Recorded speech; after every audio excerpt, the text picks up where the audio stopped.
Okay. Well, welcome to the first plenary session of the winter school. It's my pleasure to welcome now Professor Stephen Rollnick. I'm absolutely delighted that he's been able to join us at the winter school and to speak to us. Steve Rollnick is a clinical psychologist and Professor of Healthcare Communication in the Department of Primary Care and Public Health at Cardiff University. He's co-founder of Motivational Interviewing, has written many books and other publications on the topics. His current interests include the training of practitioners who treat children with HIV/AIDS in African countries and the development of software-driven learning programs for practitioners. So I'm delighted to welcome Steve. Thank you so much, Dave. Thank you very, very much. And I've got a feeling this is not the first winter school. I know they say that, but I've got a memory of one. You called it a summer school, and it was held in winter, something like that. No, let's not discuss that. But I feel like I've come around a full circle into Edinburgh, personally, and it still feels like home here in Scotland, although I don't recognise anyone in the room. I used to work in the Sunnyside Hospital alcohol unit, just outside Montrose, just north of Dundee, but decades back, so let's just say there's a bit of a time warp, and that's why I don't recognise people. But I left apartheid South Africa in the 1970s, quite bruised and battered, and I arrived in London and decided I'd rather try and get to settle down in a place with mountains. So I came north, literally with a surfboard under my arm and a rucksack. And I never forget this. I stepped off the late train in Waverley from London, and I was walking down Albert Street. I think it's just off Leith Walk, going to a flat, when someone tossed a black bag of rubbish right onto me from a window about 3 floors up. I don't know, they see someone with a surfboard and and I won't tell you what happened after that, because I suspect you might not believe me. It was so bizarre. I later discovered a place in Scotland called Rest and Be Thankful. I didn't that night either rest or feel thankful for being here. And then things changed, and I grew to love this country, and I eventually found this job in Sunnyside, 4 adventurous years in Scotland.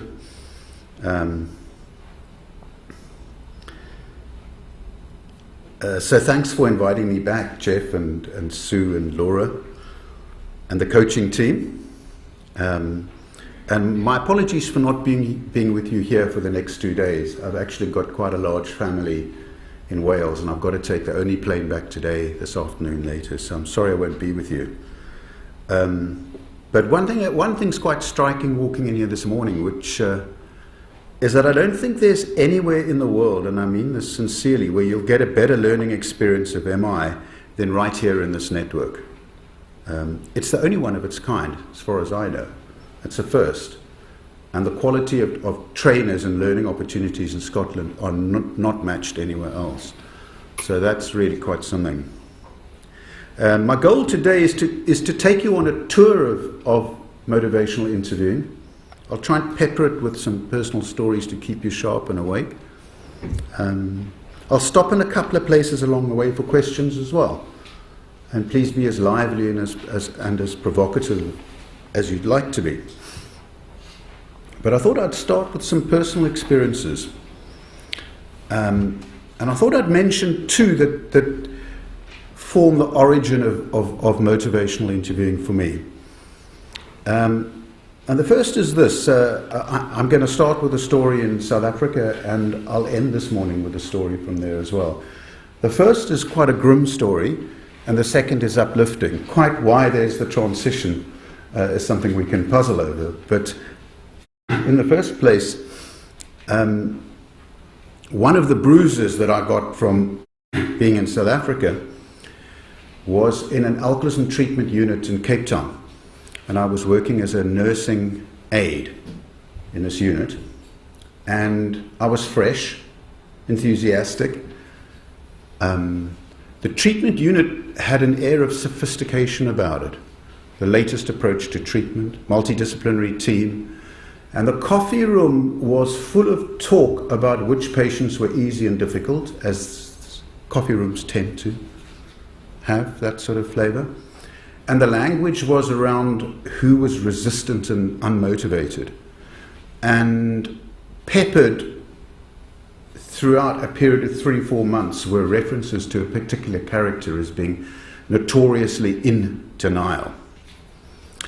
I got asked to run a group for young alcoholics, useful thing for a young nursing aide to do. And this guy comes in and says nothing in the group and walks out and shoots his wife and then himself in front of 2 5-year-old twin daughters. And in one sense, I think I've spent the rest of my life trying to come to terms with that experience and to look for constructive ways of having conversations. What I remember is that the conversations about and with him were abrasive. They were sophisticated, and there were textbooks about the pathological nature of alcoholics who deny the extent of their problems. So it wasn't unsophisticated, but the conversations were definitely abrasive. Okay. Now the second for me was quite different. I'd left Scotland, I was in Cardiff, I was a practicing clinical psychologist. So this story's lighter in tone. And I knew what was a good plan for people to deal with their problems because I'd just come out of training and I was super enthusiastic. I was trained as a cognitive behavioral practitioner. Functional analysis of your behavior was the starting point. So all the clients had to do once you met them was fill out a diary, and this expert, if we could look at the diary together, will then plan the solution to your problem. Now guess what happened? Guess what the problem was? The expert. Sorry? The expert is the problem. I agree with you, the expert was the problem, but what was their problem? Forget about mine for a while. What do you think they did? They didn't return the diaries. Yeah? They didn't come back with the diaries. Now, what's the link between these two stories? The link did strike me, which is this, that when people are struggling, they don't like to be told what to do. And they protect their autonomy and their freedom of choice with anything from venom, think of the first story, to argument, or they just turn around and walk away. You know? People dislike being labelled and blamed. So it was in this state of mind, if you like, that one day in 1982, I was passed a paper by Ray Hodgson, who was down the corridor. He was an editor of a small journal, really, a low-status journal, by a bloke called William Miller, called Motivational Interviewing, which I thought was quite a strange phrase. But some bells rung for me, because what he was suggesting was that if you adopt a gentler style with people who are facing addiction problems, you'll get better outcomes. And I thought back to that scenario in Cape Town, and I thought about the patients who weren't completing their diaries, and I suddenly had to look at myself as an expert in how I was behaving. And I started training people in motivational interviewing and practicing it myself in my clinical work, and then was lucky enough to get a fellowship to go to Sydney, Australia, addictions fields, University of New South Wales. Arrived literally on the first day, and walked past the office next door to me and looked on the sign, and it said William Miller. I thought, my God, that's the bloke who wrote that article. And I greeted him and we went for lunch, and I said to him, look, that I've been teaching this in the UK. He was shocked because he said nobody's shown much interest in this in the United States.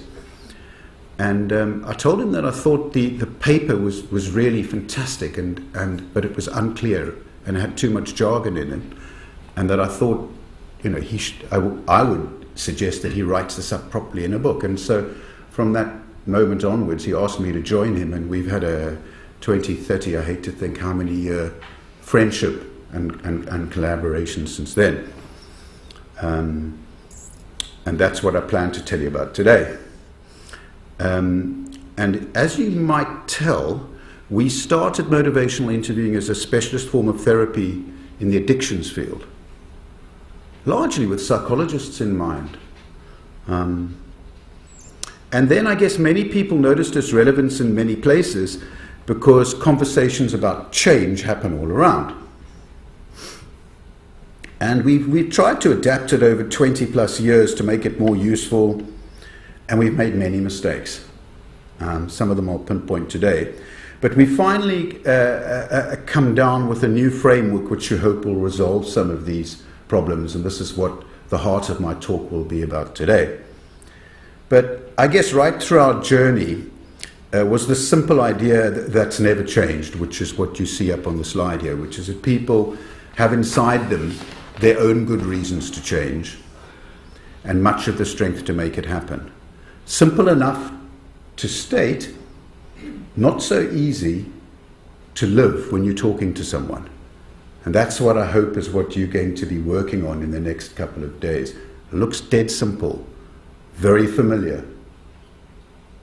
But like kicking a football, it doesn't necessarily mean it's easy. Okay? Shift your approach and adopt a gentler style, and people become less defensive and more motivated to change. This was the idea at the beginning, and I don't believe it's really changed.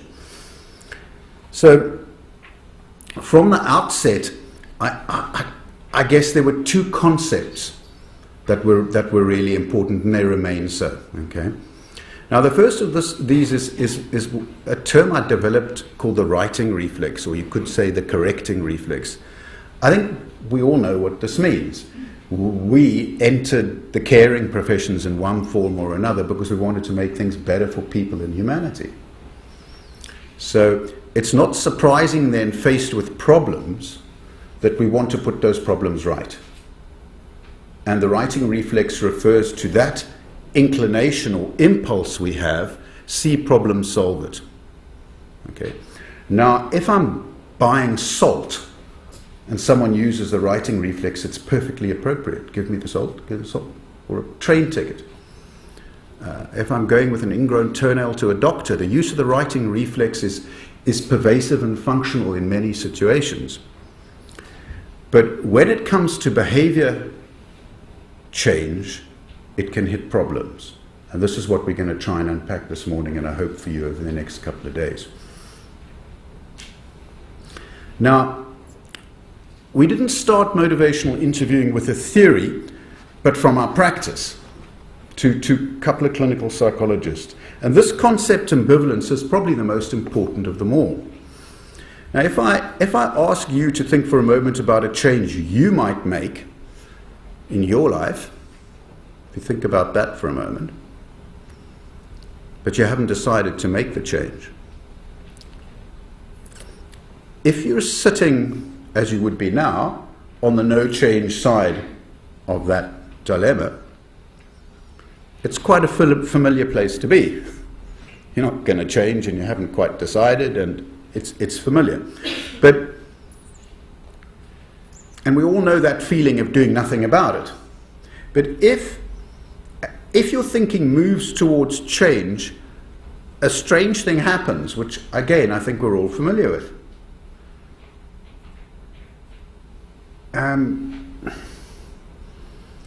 You feel ambivalent and in less familiar terrain. Competing voices sit inside your brain, and some of them are for change and some of them are against change. I'm sure you could unpack that. I'm not going to get into self-disclosure here this morning, but if I did, I'm sure you'd be able to unpack competing voices in my head for and against whatever change I would mention. And it feels coherent to me, but it's not rational.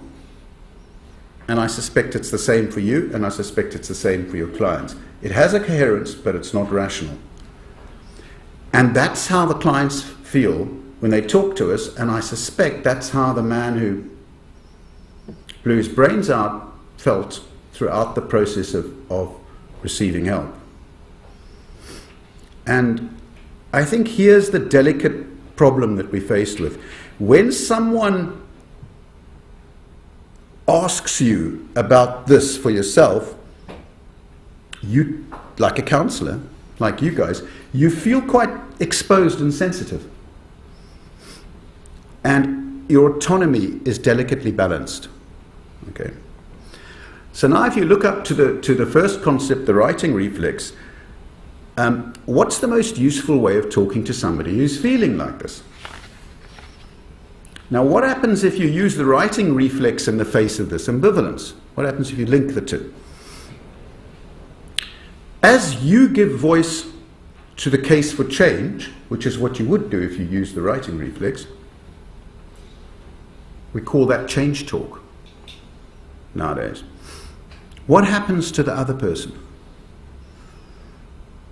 Well, what they do is they tend to omit the case for not changing. Seems to be a natural process. What we call sustained talk, which is a term that Jeff Allison developed. And they get more embedded in defending the no change position. And I think some of you have seen that on a video today. I don't know whether you all did, just some groups. Yeah? Put simply, the harder you try and persuade someone to change, the more likely they are to resist.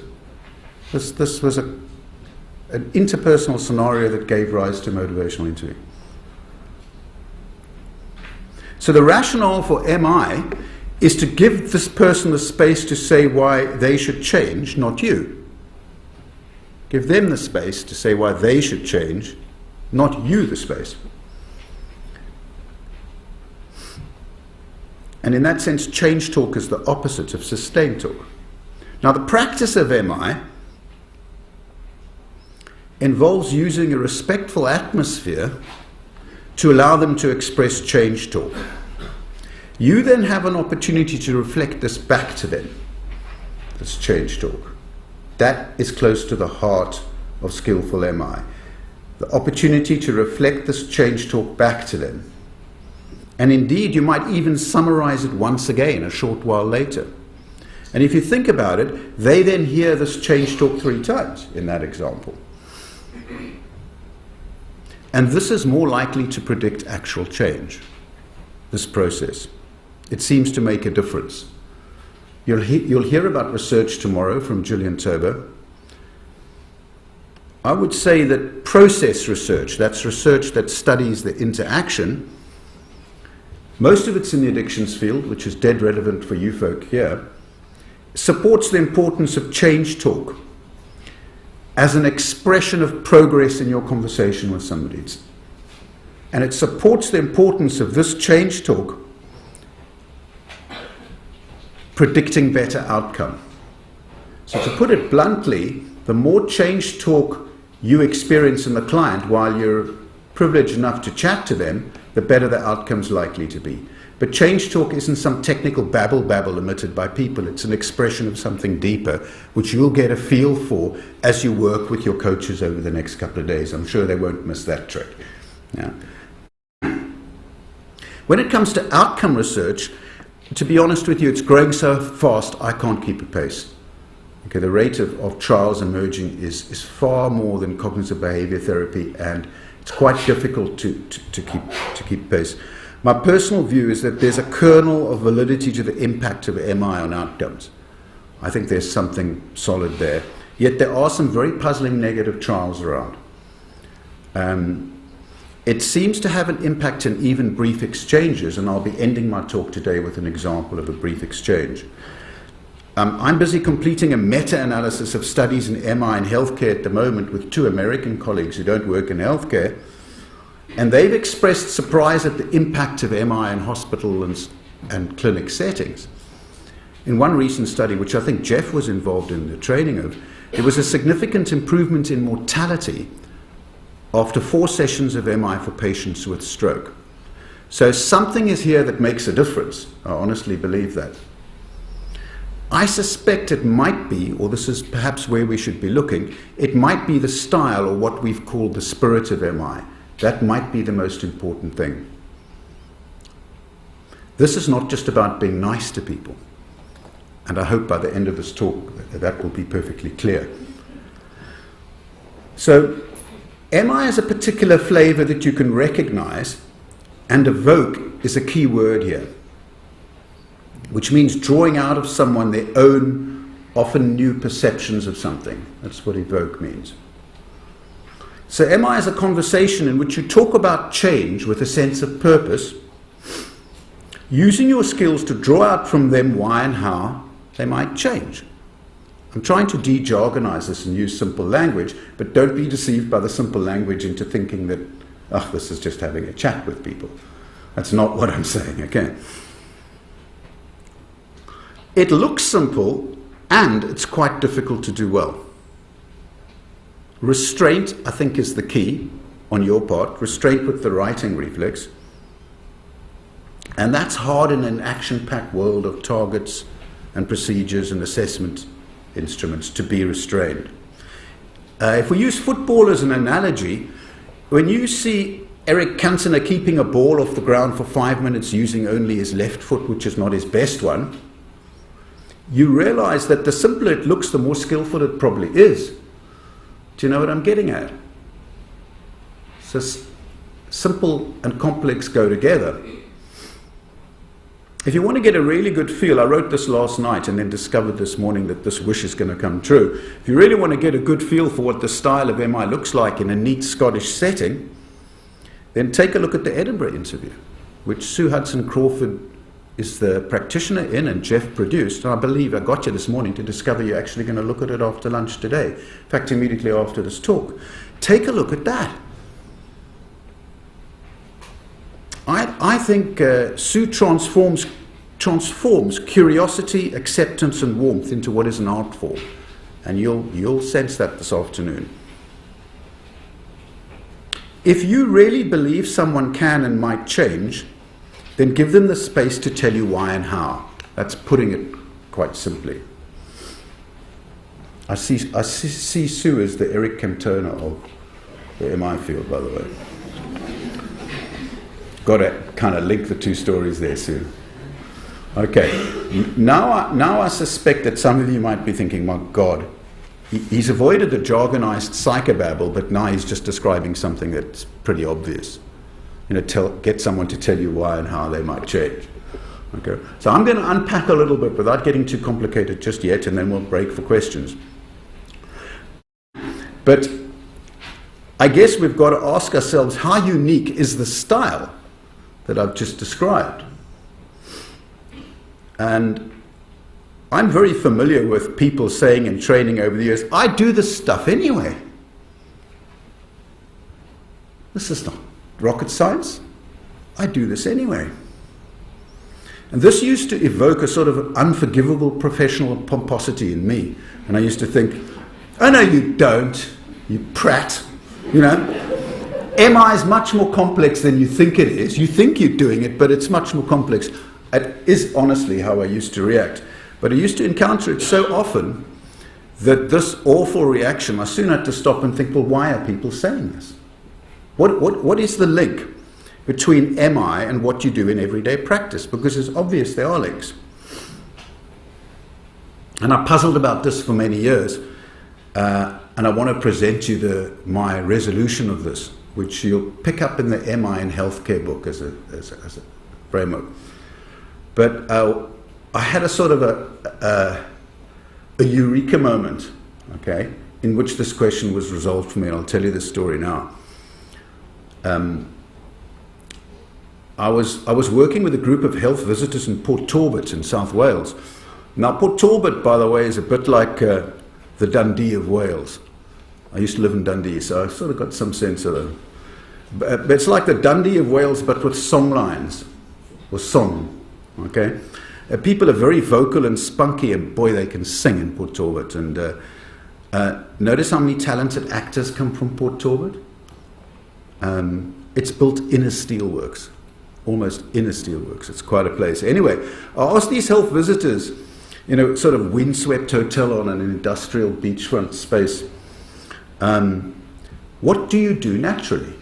What styles do you do do you use naturally in your everyday work? And we spent an hour and a half with me trying to evoke from them what they did naturally. And this is what they came up with. They came up with these 3 words: direct, guide, and follow. Okay?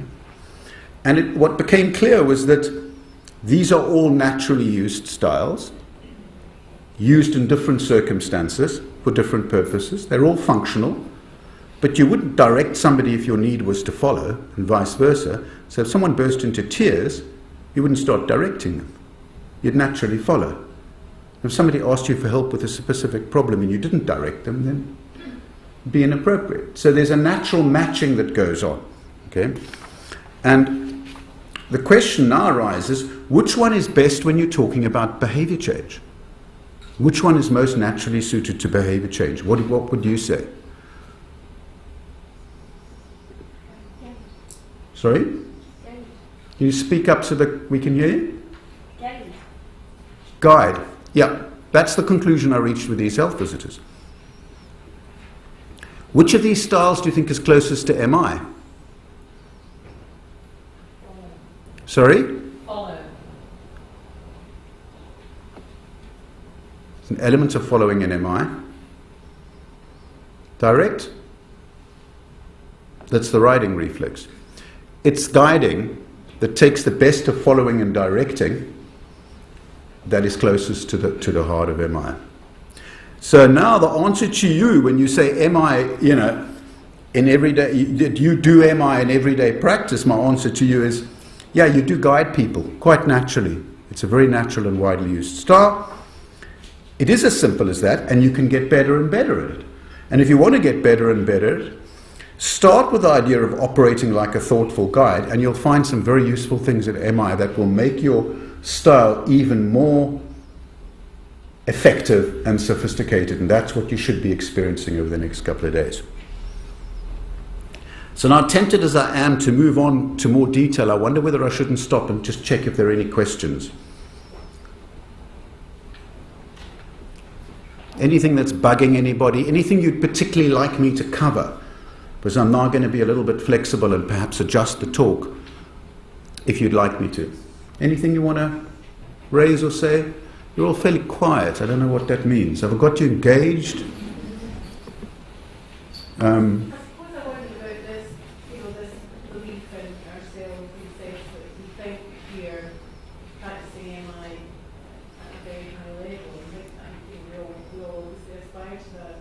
I'm just kind of wondering, obviously this is all about coaching, this is a winter school, and I suppose what I just wanted to say was that the importance of having that ongoing support to help with how you reflect on your performance or progress with your work. That to me seems to be such an important thing. Yeah, and I think we started in quite a naive place with MI and continue that way.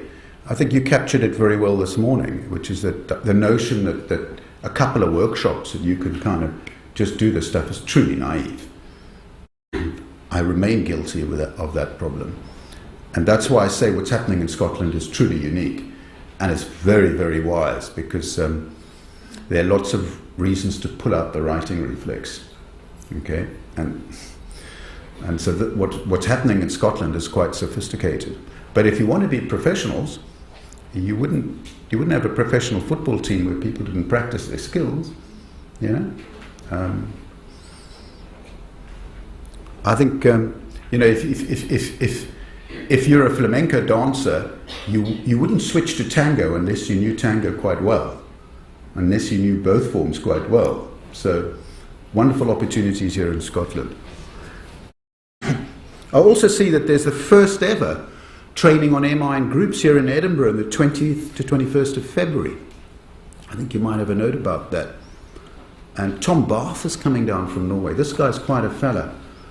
Great opportunity to learn from a highly skilled MI practitioner. So I really advise you to go for it. But I think maybe I'll move on now, shall I? Have I got you reasonably engaged?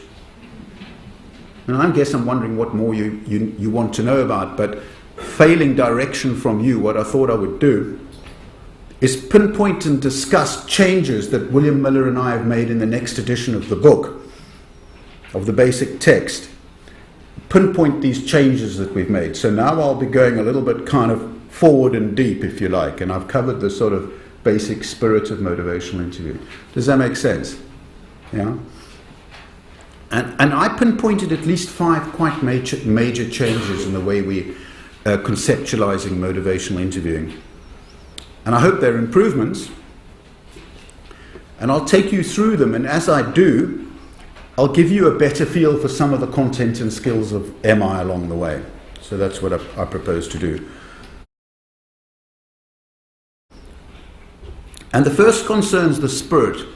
The first problem and challenge, which has been going on for 25 years for me, concerns the spirit of MI, and it's an ethical question.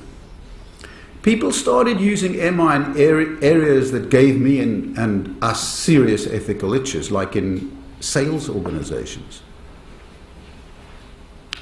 Even in service settings closer to home, some quick fix wonder methods sprung up in the name of motivational interviewing. How's this? There's even a scary new book that suggests on its front cover, and acknowledges Miller and myself, that you can get anyone to do anything in 7 minutes if you just use this method. Okay. I could be rich, eh? Or that person thinks he's going to get rich. Yeah? Literally. Right. Massive publication, flourish of marketing.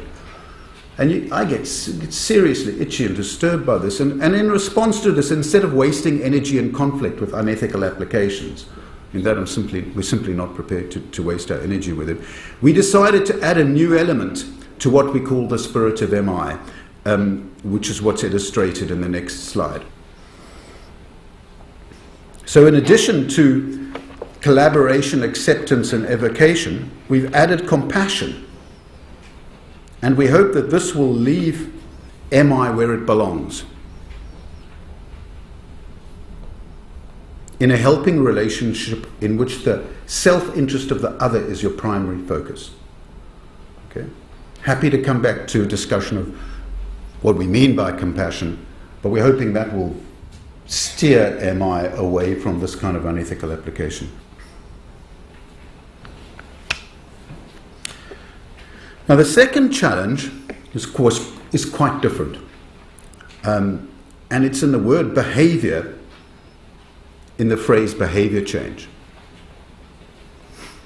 All too often, I think you know, MI has traditionally been focused on behavior change. Initially addiction behavior change, our first edition, then behavior change, our second edition. Now the third's come up and we've decided perhaps this focus on behavior change is too narrow. Because I think all too often we come across situations where change is in the air, not necessarily behavior change.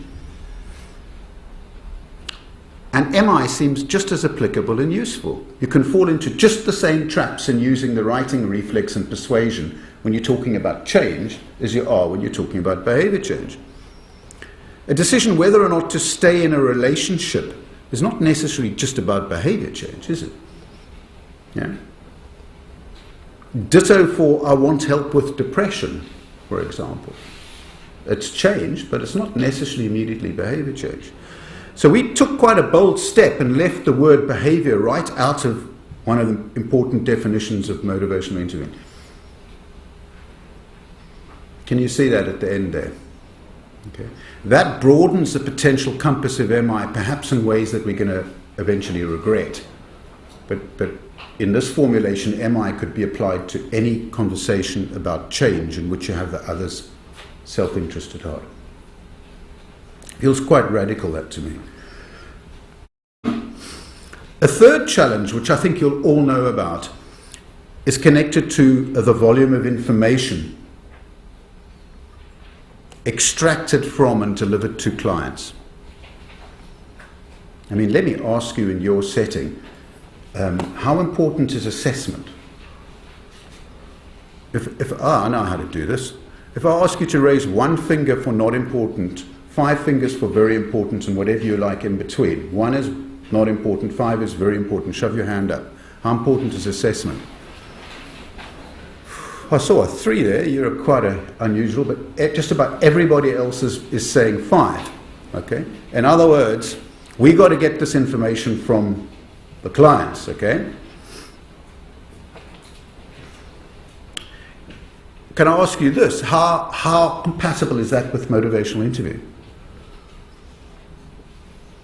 1, not very compatible in the way your service is run. 5, very compatible. Can you stick your hand up?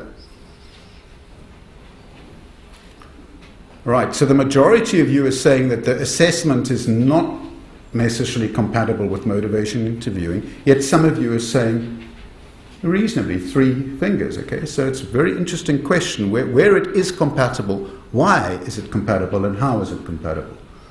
Okay. Actually, this repeatedly strikes me that MI's got a lot to offer on this topic of information exchange, both assessment and providing information to people.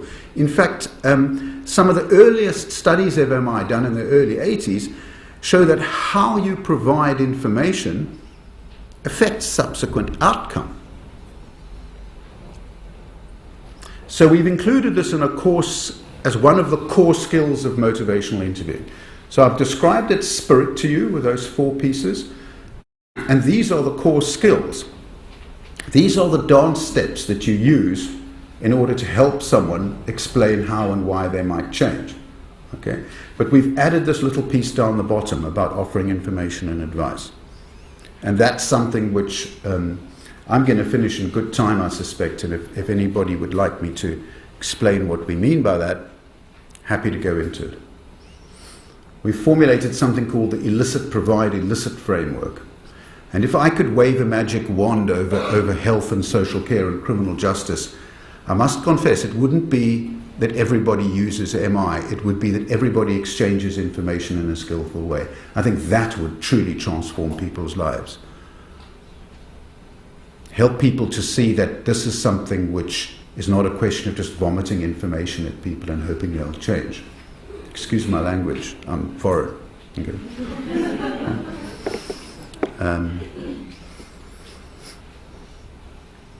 So now I'm going to move on to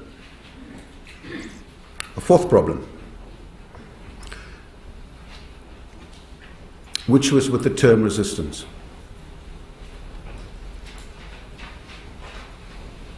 Very attractive concept.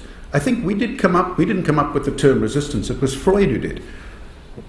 And his view was that resistance was deeply part of someone's psychopathology, the repetition compulsion. He linked it very deeply rooted in the individual. And I don't know whether we were the first to do this, but Miller and I formulated this idea that actually your judgment that you're facing somebody who's resistant says as much about you in the relationship as it does about them. And this felt like a very profound shift at the time. And so we developed this phrase called rolling with resistance, okay, in which you use listening as a way, when you've experienced this disturbed relationship, if you use listening, the resistance that's apparently there in the client lowers. And there's some wonderful videos of this, and I hope maybe sometime in the next couple of days you'll show them the Terry Moyers and the truck driver video.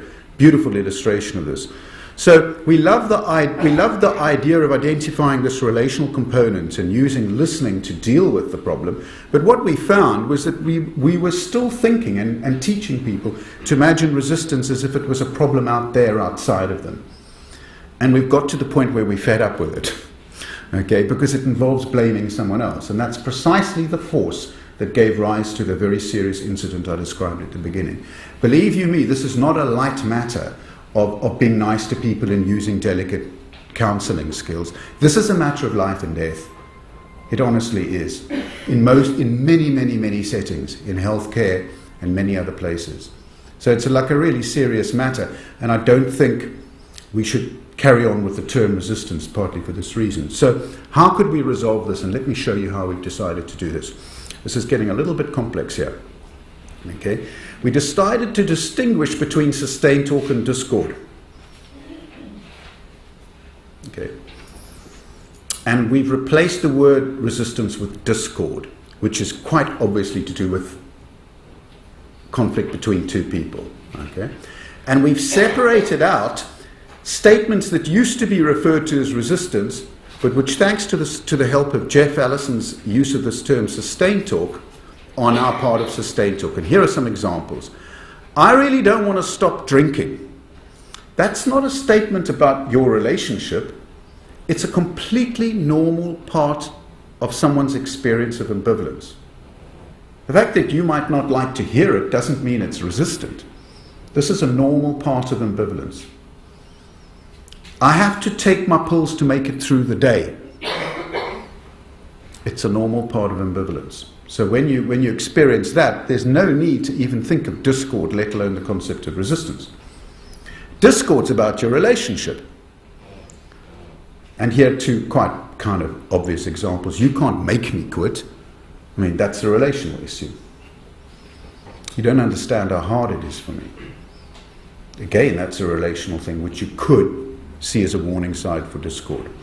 Now, both are highly responsive to the style you use, and it so happens, I don't think it's a coincidence, that reflective listening, which you'll learn about during the course of the next couple of days, is the best way to respond to both of them. So why distinguish between them? I think it's useful. When you experience a relational matter, you need to re-engage with somebody. When you experience what Jeff's called sustained talk, you consider that a normal part of the heart of motivational interviewing. Okay. Does that make sense? Yeah? You might see it as a semantic matter. I think it'll be quite nice to stop using the word resistance. I can tell you we're meeting a lot of resistance among colleagues to that. Okay? And as long as it doesn't become a relational conflict between men, then that's fine. Okay? It's just sustained talk. They're not ready to change, and they will eventually. Sorry, I was being flippant. Okay. I'd like to move on now to the last challenge, which was the most exciting and the most difficult. Okay? And it's taken many years to come to the resolution I'm about to describe. And this is the problem, that we used to train people in motivational interviewing, and they used to struggle to integrate it into their everyday practice. Now, I wonder how much of an issue that's going to be for you the next couple of days. Okay? Go back into the real world, not so straightforward to integrate it. Okay? And there was a sort of tendency, and I guess there still is, and please don't fall into this trap yourself, of thinking that, I do other things, and then I sort of wait for the moment to plonk MI into my practice. Or put more bizarrely, switch the MI switch on at certain points, and then I do other things with people. I guess I feel that MI should perhaps serve as an underlying style for most of what you do. And assessment and a lot of other things can be brought in using that style, and it can enhance the quality of your assessment. So what is the difficulty with integrating MI into everyday practice? And if I dig a little deeper, what becomes apparent is that there might be other processes involved besides evoking that could be highlighted, refined, and brought into a framework for practice. Other processes besides evoking. Okay. And I and others have been working on these other processes for some years, but we just hadn't given them names and fitted them into a simple framework, which is what I'm going to present to you now. So let's completely start from scratch and consider what helpfulness is. I think that's what you did before this talk. Okay? How's about this for a dejargonized expression of a journey through helpfulness? So you'd settle into a helpful conversation, find a useful direction for it. Yeah? Didn't you say? It's common sense. Draw out the client's own good reasons to change. Can you see which of those is closest to conventional MI? Is that one? Yeah? And if they're ready and they want to, support them to plan changes. Okay? So this seems like a simple progression in an effort to be helpful. And what we did was we've just given these processes labels, okay? So this is the first. That's the second. We've seen that. And we've seen that. So notice that what we've done here, if you look at evoke, is either side of it, we've broadened the compass of motivational interviewing. Notice particularly the introduction of planning. I'll come back to that in a moment. Notice that we use the word processes, not stages or phases, because we know that these are probably circular. Let me see if I can give you some examples. What happens if you're evoking reasons to change drug use and the client suddenly says that she feels she should move out of the flat and give everyone at home a break? And you were busy evoking reasons to change drug use. Well, surely then you're back into focusing and establishing a new direction. So you'll drop down a step, if you like, because that's what naturally happens when you have these conversations about change. Or you're planning with someone and you jump too far ahead of them, the client gets fearful, and what have you got to do? You've probably got to return to engaging. Okay, so there's a circularity or a recursive quality to this. I don't want you to see them as stages or phases. Steps up and down, you might like to think about them as, okay? So what I'd like to do now, by way of ending, and I think I'm in quite good time, yeah, is go through each of these and make 3 points about each one, and then I'm going to end with an example of a very brief healthcare consultation in which these processes are lived out in real life. Does that make sense? Okay? So let me start here with engaging. Okay? This is not just about being nice and friendly to people.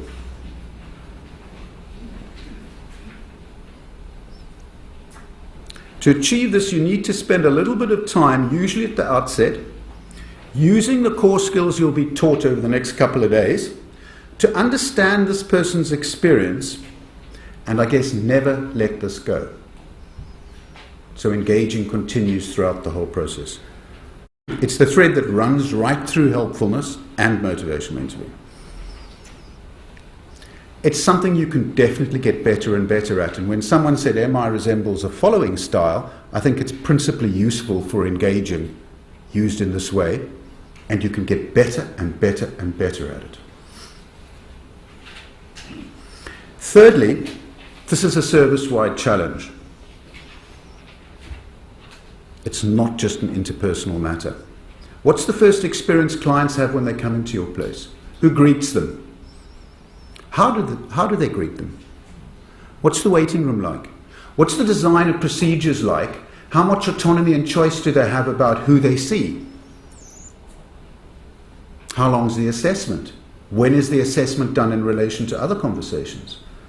Now, I could quite easily paint a picture for you of a dismal and disengaging service design that ensures that your client is disengaged. Then they come and see you, and you hope to have a positive conversation with them. Well, you're up against it. And that's because the context around you is disengaging the client. Okay? I could also paint a picture for you of a service in which clients are engaged from the moment they walk in. And there are some in the United Kingdom that have made a strong effort to do this. The addictions treatment scene in Cardiff is invaded with this idea about engaging people. And so the receptionists are trained in some of the core skills we're talking about, okay? Literally. I've come across a service for kids with diabetes. When the kid walks into the service, I think it's in Bolton, the kid walks into the service, someone goes up to the kid and the parent and greets them and says, "Who would you like to see first?" Now that's radical, isn't it? But it's done. And why can't we do it? I've seen services in different African countries where you'll be astonished at the efforts people have taken to engage. HIV services for kids in Lesotho are run by a dentist because there's no pediatrician in Lesotho. You know where he runs his clinic in an effort to engage people? At the bus stop, in the bus station. They can do it, we can do it as well. So engagement is a service-wide challenge. It's not just an interpersonal thing, and that might be the biggest area for improvement. Okay, focusing. Let me make 3 points about focusing. Focusing is about finding a useful direction. And looking back, Miller and I jumped too far ahead to provide all this useful stuff about evoking, when actually I think there's a much more fundamental problem, which is this. How do you decide with a client which direction you're going to go in? Of course, you can't start using MI until you do have a focus. It's not really possible. You need to have a horizon that the two of you are heading towards. But whose direction is it? Who decides this? How do you decide? And I suspect there's a lot of going around in circles that goes on in efforts to focus. And I think this feeling of going around in circles with the client is completely normal, because these conversations are quite naturally potentially chaotic, and going around in circles is normal and natural. What we're trying to do here, and I haven't noticed anybody else doing this, which is why we decided to make a whole section of our book on focusing, is give it a name and say, here are some of the skills that you can use to get better at it. And I think what we find, even in the addictions field, is that multiple choice is the norm. In other words, someone comes in with a serious addiction problem, they have a set of other interrelated problems, and you are faced with multiple choices, as they are, about what direction to go.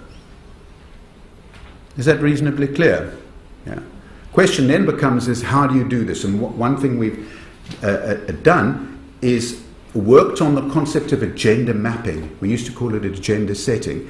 Agenda mapping as a teachable skill, which I'm hoping we'll end up measuring, which encourages you to step back from the conversation with the person, step back and out of the conversation, clarify the direction that you think you might go, ask the client the direction that they think they might want to go, and reach a conclusion about the first topic you're going to be talking about.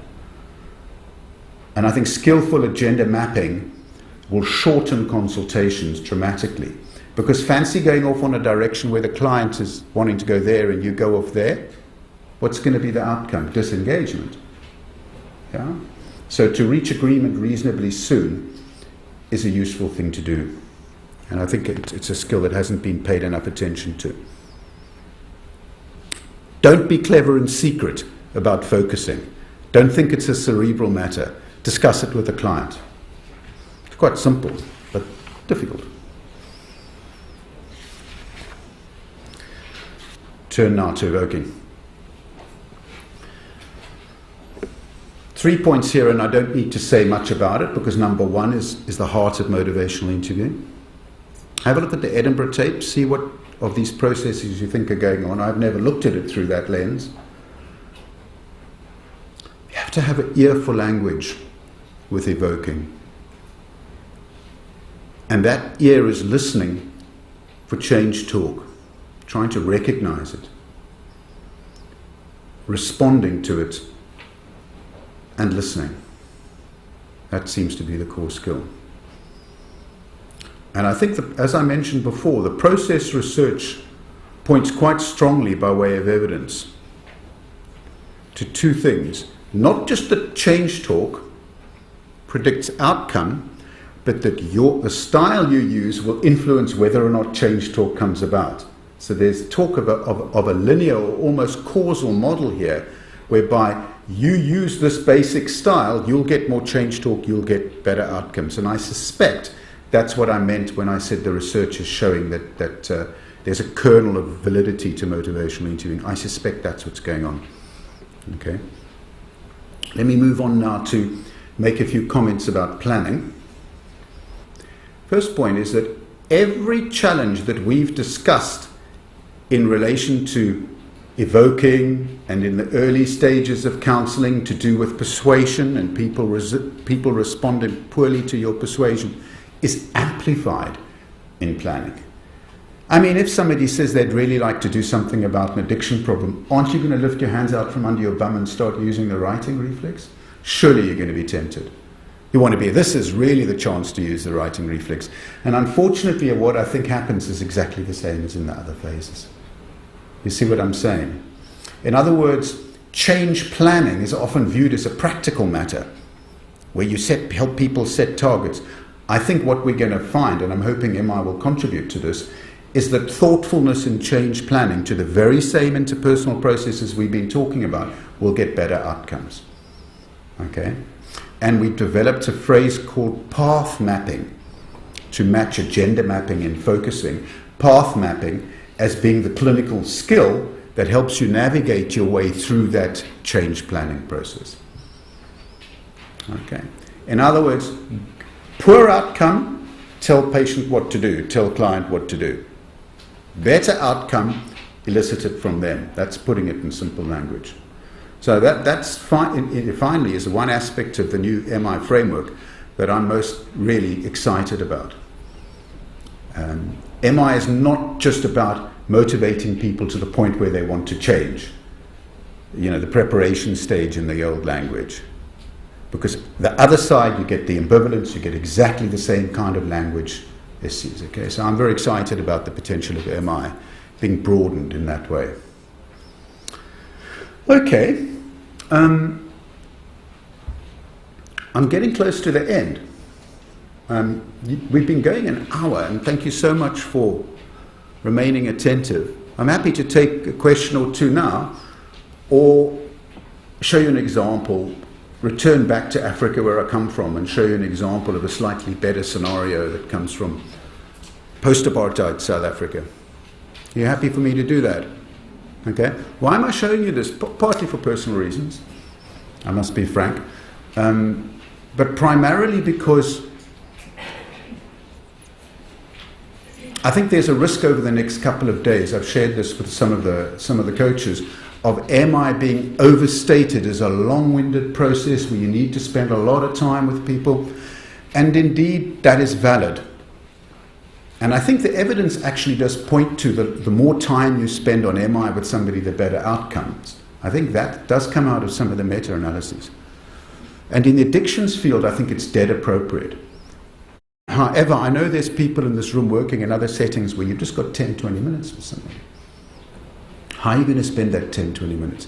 I believe a brief consultation can have precisely the same qualities that we've described, and you can see on this slide here. Your restraint, in fact, needs to be greater. So in many senses, it's more skillful. It's like watching Eric Cantona try and keep a ping pong ball up. Yeah, it's even more skillful to do it briefly. Okay, but I thought I'd show you an example that comes out of Southern Africa. The dialogue I'm about to show you was constructed by a group of counsellors. So it's not real, but we asked them to produce a piece of dialogue that illustrates good practice. And I'm just going to show you that piece of dialogue now and highlight the very framework that we've been talking about. So it's quite a challenge. It's a very hopeful challenge these days, because it's an antenatal visit in primary care where there's a HIV-positive pregnant woman who's actually on antiretrovirals already, which is fabulous. Because it wasn't long ago before you would watch a woman like this die and or watch the baby die. But she's on antiretrovirals, so it's a tremendously hopeful scenario, widespread across Africa. You've got 5 to 10 minutes. Now, your concerns in a brief consultation like this will be adherence. Missing a couple of doses a month can impact her viral load, let alone her baby. Okay. Diet is very important. And this person's poor. Okay. For the sake of her and the baby, getting the best out of diet is very important. And I guess you can imagine why safe sex is important. Because she can reinfect herself, impact her viral load, impact the baby. Yeah? So use of condoms is really important. So, imagine a hot tin clinic with people standing outside in the sun queuing and the windows open, because that's the best way to avoid infection from TB. Spread that across the continent of Africa, and there's a lot of it going on. Okay? And very good quality practitioners trying to do the best they can. Okay?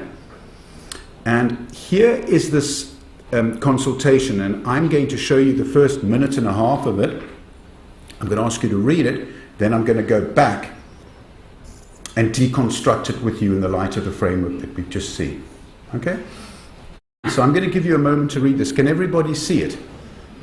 If you can't, could you put your hand up because I'll read it? Okay. I'll just leave you to read that.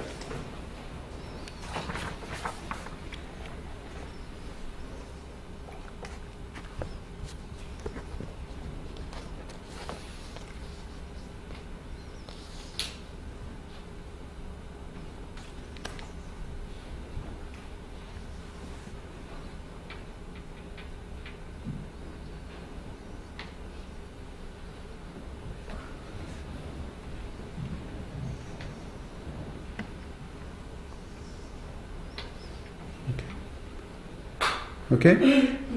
And then it goes on a short distance.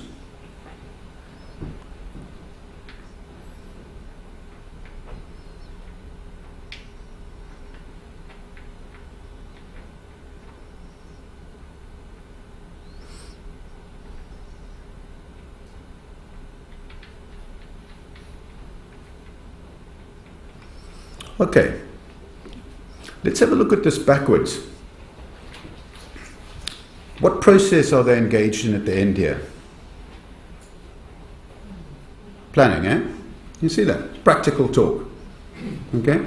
And at the top there, you'll notice that she hasn't disclosed to her mother. Okay? So you've probably got another concern to add to your list, which is that, at what point is she going to? Or should it be the mother, or should it be someone else? Okay. But I want to move back to that earlier part of it. And I want to ask you this. This is the beginning, okay? So have a look at that. It's what you've just read. Start of this consultation. Notice the change talk pops out straight away. Can you see it in yellow? Yeah? So despite being a patient who's riddled with problems, okay, she has change talk coming out straight away. And if I showed you the corresponding typical practice dialogue, which I'm not going to, which they constructed for us, you'll notice there's no change talk. Okay, there was a patronizing lecture from this counselor, which evoked resistance, okay? But this very opening statement evoked change talk straight away. Okay. Now what process is that at the beginning? Would you say? It's engagement. Yeah? And it's very rapid. Okay? And if you take the last statement from the mother, what process do you reckon they're now entering into? Or if you imagine her saying that to you, can you see what the dilemma is you got? What are we going to talk about? Okay, I thought it was going to be diet or disclosure or adherence, but now there's an argument with the boyfriend, or was it the husband? Yeah. So immediately you've got a focusing challenge. Okay. How do you do this briefly and humanely so that you can make progress? Okay. And that's what's shown in the next line. And I don't know if you remember it, and it's 11 out of 10 in terms of skillfulness. Have a look at this. I put it in red.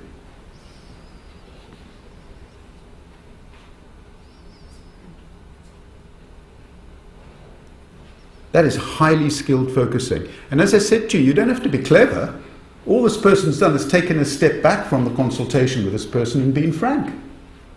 But I wonder how many of us would, having heard that, immediately start talking about the husband. Can you see? It's almost like you imagine there's an invitation to talk about it, and yet when you ask the person, which is the courageous step that this person took, no, actually they want to talk about the medication. Do you see that? How often do we fall into that trap in the addictions field? You assume that because you've got the label addiction above the door, that the person wants to talk about a change in drug use. You assume that. How often do we get that right and wrong? You see my point? Yeah? Maybe that's a good point for me to stop. So what I tried to illustrate there, was the way in which, even in the space of a very brief exchange, if you slow down, become restrained, pay attention to engaging, double check the direction, focusing. In that example, there was no need for evoking. Did you notice that? The person wanted to sort out the tablets thing and plan straight away, and that can be the reality. So you bypass the old essence of MI, but you're still using MI in the planning process, because what you'll notice is that change talk's coming out, and that change talk will predict better outcome. So I've tried to present to you a framework here this morning for the whole of MI that's more compatible with what helpfulness is and good practice is, in the hope that that will be easier for you to integrate what you experience in the next couple of days into everyday practice. So thank you.